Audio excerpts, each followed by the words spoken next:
അവിടുത്തെ നുബുവത്തിൻ്റെ കാലഘട്ടം മുതൽ സംഭവിച്ച പ്രധാന സംഭവങ്ങൾ. മുഅ്ജിസത്തുകൾ ഒരുപാടുണ്ട്. ആദ്യത്തെ മുഅ്ജിസത്ത് വിശുദ്ധ ഖുർആനാണ്. രണ്ടാമത്തെ മുഅ്ജിസത്ത് ഏറ്റവും പ്രധാനപ്പെട്ടത് ഇസ്രാ മിഅ്റാജുമാണ്. പക്ഷേ ഇസ്രാ മിഅ്റാജ് എന്ന് പറയുന്ന ഈ ഒരു അത്ഭുത സംഭവത്തെ അല്ലാഹു സുബ്ഹാനഹു വ തആല നമുക്ക് പരിചയപ്പെടുത്തിയത് 2 സൂറകളിലാണ്. ഒന്ന് സൂറത്തുൽ ഇസ്രായിലും മറ്റൊന്ന് സൂറത്തുൻ നജ്മിലും. ഓക്കെ, സൂറത്തുൻ നജ്മിലെ ചില ഭാഗങ്ങളാണ് ഞാനിവിടെ ഓതിയത്. എന്തുകൊണ്ട് നബി സല്ലല്ലാഹു അലൈഹി വസല്ലം തങ്ങൾ നേരെ മക്കയിൽ നിന്ന് ആകാശത്തേക്ക് പോയില്ല? എന്തുകൊണ്ട് മസ്ജിദുൽ അഖ്സയിലേക്ക് വന്നു? ആർക്കെങ്കിലും വേണമെങ്കിൽ ചോദിക്കാം, അല്ലേ? അങ്ങനെ സംശയം വരൂലേ? നിസ്കാരം എന്തുകൊണ്ട് നബി സല്ലല്ലാഹു അലൈഹി വസല്ലം തങ്ങൾക്ക് 7 ആകാശങ്ങൾക്കപ്പുറത്ത് വെച്ചുകൊണ്ട് അള്ളാഹു നൽകി? അത് ഭൂമിയിൽ വെച്ച് കൊടുത്തുകൂടായിരുന്നോ? അല്ലെങ്കിൽ എന്തുകൊണ്ട് 50 കൊടുത്തു, പിന്നെ അത് 5 ചുരുങ്ങുന്നു? ഇതിൻ്റെയൊക്കെ യുക്തി എന്താണ്? ഈ യാത്രയിൽ ഒരുപാട് കാഴ്ചകൾ നബി ഞങ്ങൾ കണ്ടിട്ടുണ്ട് സല്ലല്ലാഹു അലൈഹി വസല്ലം. ആ കാഴ്ചകളിൽ പല സംഭവങ്ങൾ. ഒന്ന്, മദ്യം ഹറാമാകുന്ന വിഷയം, വ്യഭിചാരത്തെ സംബന്ധിച്ച് പറയുന്നത്, പലിശയെക്കുറിച്ച് പറയുന്നത്, ഫിത്ന പറഞ്ഞുണ്ടാക്കുന്നതിനെ കുറിച്ച് പറയുന്നത്, ഒരുപാട് അദാബുകൾ നബി ഞങ്ങൾ കണ്ടിട്ടുണ്ട് സല്ലല്ലാഹു അലൈഹി വസല്ലം. പക്ഷേ ഈ സംഭവം നടക്കുമ്പോൾ മദ്യം ഹറാമായിട്ടില്ല, നിസ്കാരം നിർബന്ധമായിട്ടില്ല, പലിശ ഹറാമാക്കിയിട്ടില്ല. എന്നിട്ട് എന്തുകൊണ്ട് അള്ളാഹുവിൻ്റെ റസൂലിന് ഈ കാഴ്ചകൾ അള്ളാഹു കാണിച്ചു കൊടുത്തു? ബൈത്തുൽ മുഖദ്ദസിൽ അംബിയാഇന് നബി തങ്ങൾ ഇമാമായി നിന്ന് സല്ലല്ലാഹു അലൈഹി വസല്ലം. ഇവിടെ ഇസ്രാ മിഅ്റാജിൻ്റെ ചരിത്ര സംഭവങ്ങളൊക്കെ നമ്മൾ പഠിച്ചു കഴിഞ്ഞതാണ്. നമ്മളത് അനലൈസ് ചെയ്യുക മാത്രമാണ് ഇന്ന് ചെയ്യുന്നത്. അപ്പോൾ അവിടെ അംബിയാഇന് 2 റക്അത്ത് ഇമാമായി നബി തങ്ങൾ നിസ്കരിക്കുന്നു. അതൊരു അത്ഭുതമാണ്. ആ സംഭവം, നിസ്കാരം നിർബന്ധമാക്കപ്പെടുന്നത് ഇസ്രാ മിഅ്റാജിന് ശേഷമല്ലേ? പിന്നെ എങ്ങനെ നബി തങ്ങൾ അതിൻ്റെ മുമ്പ് നിസ്കരിച്ചു? വേണമെങ്കിൽ സംശയമില്ലെങ്കിൽ പിന്നെ ആവശ്യമില്ലേ? സംശയിക്കുന്ന ഒരാൾക്ക് വേണമെങ്കിൽ ഈ ചോദ്യങ്ങളൊക്കെ ഉന്നയിക്കാം. നമ്മൾ ഇൻഷാ അല്ലാഹ് ഇന്നത്തെ സമയത്തിൻ്റെ പരിധിയിൽ നിന്നുകൊണ്ട് ഇതിന് ഉത്തരം കണ്ടെത്തുകയാണ്. റസൂലുള്ളാഹി സ്വല്ലല്ലാഹു അലൈഹി വസല്ലം തങ്ങൾ അള്ളാഹുവിൻ്റെ നബിയാണ്, അള്ളാഹുവിൻ്റെ റസൂലാണ്. നമ്മളൊക്കെ അഷ്ഹദു അല്ലാ ഇലാഹ ഇല്ലല്ലാഹ് വ അഷ്ഹദു അന്ന മുഹമ്മദുർ റസൂലുള്ളാഹ് എന്ന് നമുക്ക് പറയൽ നിർബന്ധമായ പോലെ നബി സല്ലല്ലാഹു അലൈഹി വസല്ലം തങ്ങൾക്ക് നിർബന്ധമാണ് അഷ്ഹദു അന്ന മുഹമ്മദുർ റസൂലുള്ളാഹ്, മുഹമ്മദ് നബി അള്ളാഹുവിൻ്റെ റസൂലാണെന്ന് തങ്ങളും സാക്ഷ്യം വഹിക്കുക തങ്ങൾക്ക് നിർബന്ധമാണ്. തങ്ങൾ അള്ളാഹുവിൻ്റെ റസൂലാണ്. പ്രവാചകത്വത്തിൻ്റെ, അള്ളാഹുവിൻ്റെ ഹബീബിന് ലഭിച്ച നുബുവത്തിൻ്റെ ഉത്തരവാദിത്വങ്ങൾ നിർവഹിക്കേണ്ട വലിയ ഒരു ബാധ്യത ഹബീബിൻ്റെ മുമ്പിലുണ്ട്. ആദ്യം ഹബീബ് അത് വിശ്വസിക്കുന്നു, എന്നിട്ട് ജനങ്ങളിലേക്ക് ആ ദഅവത്ത് ചെയ്യുന്നു സല്ലല്ലാഹു അലൈഹി വസല്ലം. ദഅവത്തിന് 2 സംരക്ഷണങ്ങൾ വേണം. ഒന്ന്, എക്സ്റ്റേണൽ പീസ് വേണം, ഇൻറ്റേർണൽ പീസ് വേണം. ഇത് രണ്ടുണ്ടെങ്കിലേ ഒരാൾക്ക് ദഅവത്ത് ചെയ്യാൻ പറ്റുള്ളൂ. മനസ്സിന് സമാധാനം വേണം, പുറമേ സുരക്ഷിതത്വം വേണം. ഒരു യുദ്ധത്തിന് നടുവ് പോയിട്ടൊന്നും വേദം പറയാൻ പറ്റില്ലല്ലോ, ആർക്കും ദഅവത്ത് ചെയ്യാൻ പറ്റില്ല. സുരക്ഷിതത്വം വേണം. ഹബീബായ സല്ലല്ലാഹു അലൈഹി വസല്ലം തങ്ങൾക്ക് തങ്ങളുടെ ഇന്നർ പീസ് ലഭിച്ചിരുന്നത്, അതിന് പ്രധാനപ്പെട്ട കാരണമായിരുന്നത് മഹദിയായ ഖദീജ റളിയല്ലാഹു അൻഹയാണ്. എന്നാൽ എക്സ്റ്റേണൽ നബി തങ്ങൾക്ക് ലഭിച്ചിരുന്ന പ്രൊട്ടക്ഷൻ അതായിരുന്നു അബൂ ത്വാലിബ് എന്നവർ.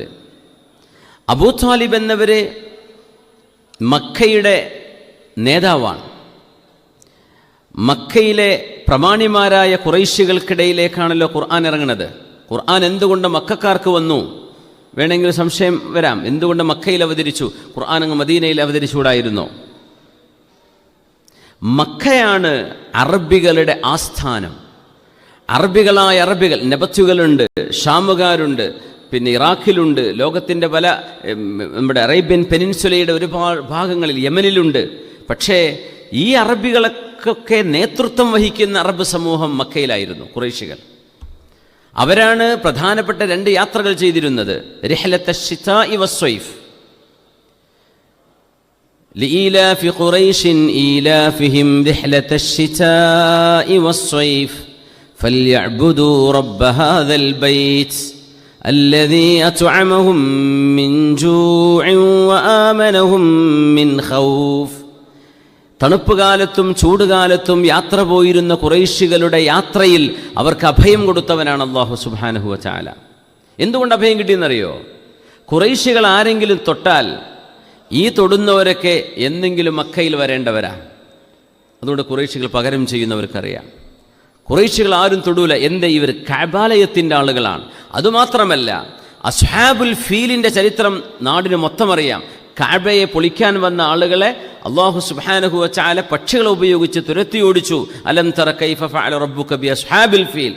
ഈ സംഭവങ്ങളുടെ പേരിൽ ഖുറൈശികൾക്ക് ഭയങ്കരമായ സ്ഥാനമുണ്ട് അറബികൾക്കിടയിൽ. അതുകൊണ്ട് ആരും അവർ തൊടൂല. ഇവർ കഅബാലയത്തിൻ്റെ സംരക്ഷകരാണ്.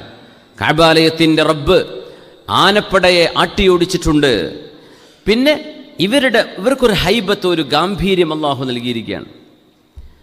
അങ്ങനത്തെ ഖുറൈശികൾ എന്ന് പറയുന്ന അറബുകളുടെ തറവാടിലേക്കാണ് റസൂലുള്ളാഹി സ്വല്ലല്ലാഹു അലൈഹി വസല്ലം വരുന്നത്. എന്തുകൊണ്ടെന്ന് വെച്ചാൽ നബിതങ്ങൾ സ്വീകരിക്കുന്നത് അള്ളാഹുവിൽ നിന്നുള്ള ഹക്കാണ്.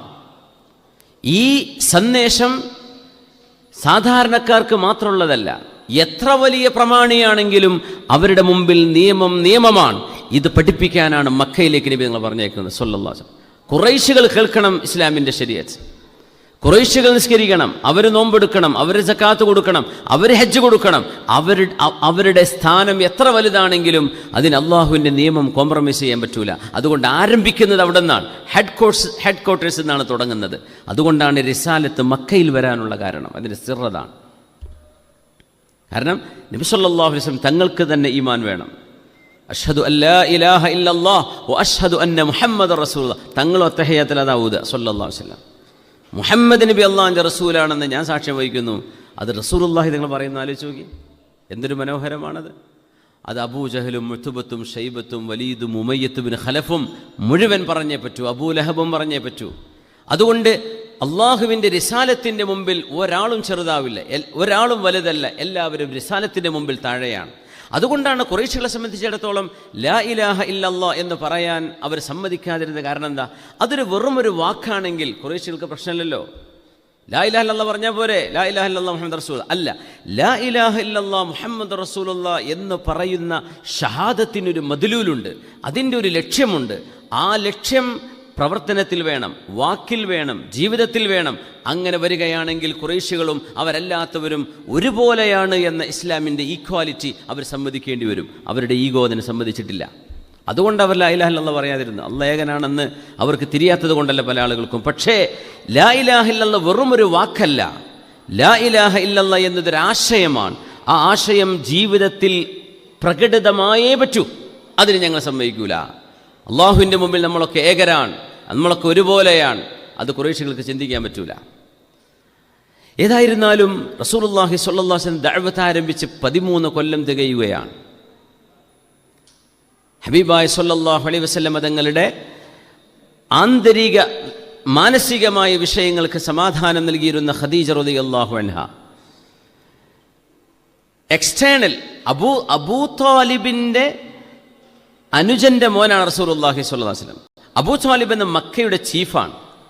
മക്കയുടെ ചീഫായ ഹാഷിമിയായ ഒരാളുടെ അനുജൻ്റെ മോൻ, തങ്ങളെ വാപ്പ പോലെ അബൂ താലിബ് കാണുന്നത്. അദ്ദേഹം മുസ്ലിം ആയില്ല. പക്ഷേ റസൂലുള്ളാഹി സ്വല്ലല്ലാഹു അലൈഹി വസല്ലം തങ്ങളെങ്ങാനും ഖുറൈശികൾ തൊടുകയാണെങ്കിൽ ഹാഷിം കുടുംബം വിട്ടുകൊടുക്കൂല. കാരണം അതവരുടെ കുടുംബ വിഷയമായിട്ട് മാറും. ഹാഷിം കുടുംബവും ഖുറൈശികളുടെ നേതാക്കന്മാരും തമ്മിൽ കലാപം നടക്കും ഇവിടെ. അതുകൊണ്ട് അബൂ താലിബ് ജീവിച്ചിരിക്കുന്ന കാലം ആരും ഹബീബിനെ തൊടാൻ വന്നിട്ടില്ല സ്വല്ലല്ലാഹു അലൈഹി വസല്ലം. അതുമാത്രമല്ല, അബൂ താലിബ് എങ്ങാനും മുസ്ലിമായിരുന്നുവെങ്കിൽ അബൂ താലിബിനെ അടക്കം ഒരു കൊല്ലുമായിരുന്നു. അതുകൊണ്ട് അള്ളാഹു അബൂ താലിബിനെ മുശ്രിക്കായിട്ട് തന്നെ നിലനിർത്തി. എന്നിട്ട് നബി തങ്ങൾക്ക് അള്ളാഹു സംരക്ഷണം കൊടുക്കുകയും ചെയ്തു. അത് അള്ളാഹുവിൻ്റെ വലിയൊരു ഹിക്മത്താണ്.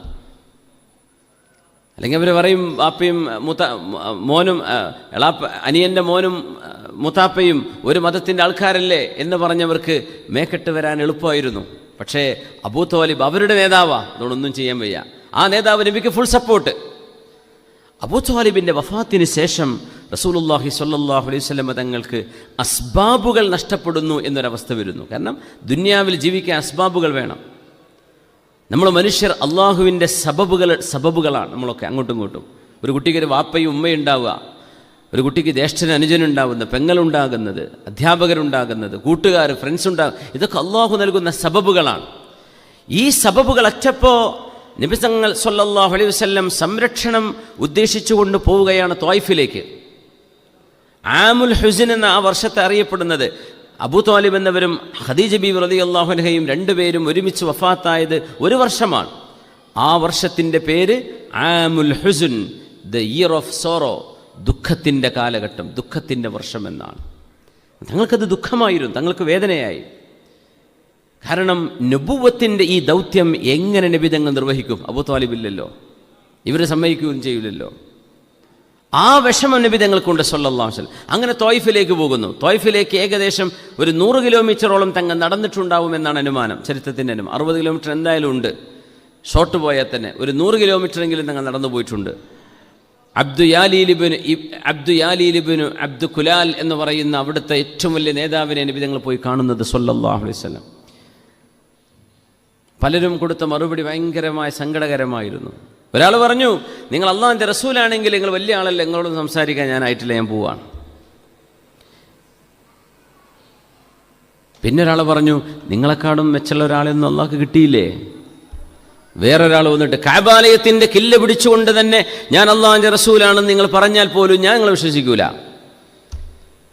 അങ്ങനെ നബി തങ്ങളോട്, നിങ്ങൾ എന്നെ വിശ്വസിക്കുന്നില്ലെങ്കിൽ കുഴപ്പമില്ല, ഞാൻ നിങ്ങളുടെ അടുത്ത് വന്ന് ഇങ്ങനെ ഒരു സഹായാഭ്യർത്ഥന ചെയ്തുവെന്നും നിങ്ങളത് നിരസിച്ചുവെന്നും ഖുറൈശികളോട് പറയണ്ട, നാട്ടുകാരോട് പറഞ്ഞ് മാനം കെടുത്തരുത്. അപ്പോൾ അവർ പറഞ്ഞു, ഞങ്ങൾ പറയും. ഉടനെ തന്നെ ആളയച്ചു മക്കയിൽ പോയി പറഞ്ഞു കൊടുക്കാൻ. എന്നിട്ട് പറഞ്ഞു, അത് മാത്രമല്ല. അപ്പോൾ നബി തങ്ങൾ പറയുന്ന, ഞാൻ സമാധാനപരമായിട്ടൊന്ന് പോവാണ്. നിങ്ങൾ പോവണ്ട, ഞങ്ങൾ ഭ്രാന്തന്മാരെയും കുട്ടികളെയും കൊണ്ട് എറിഞ്ഞോടിച്ച് നിങ്ങളവിടെ നിന്ന് പുറത്താക്കുന്നവർ. ആ വേദനയിലാണ് റസൂലുള്ളാഹി സ്വല്ലല്ലാഹു അലൈഹി വസല്ലം ഞങ്ങൾ ഖർനുൽ മനാസിലേക്ക് ഇറങ്ങി വരുന്നത്, ഖർനു സആലിബിലേക്ക്. ഇന്നത്തെ മീഖാത്താണ്, ത്വായിഫിൻ്റെ മീഖാത്താണത്. അവിടേക്ക് നബി തങ്ങൾ വന്നിരിക്കുന്നു സ്വല്ലല്ലാഹു അലൈഹി വസല്ലം.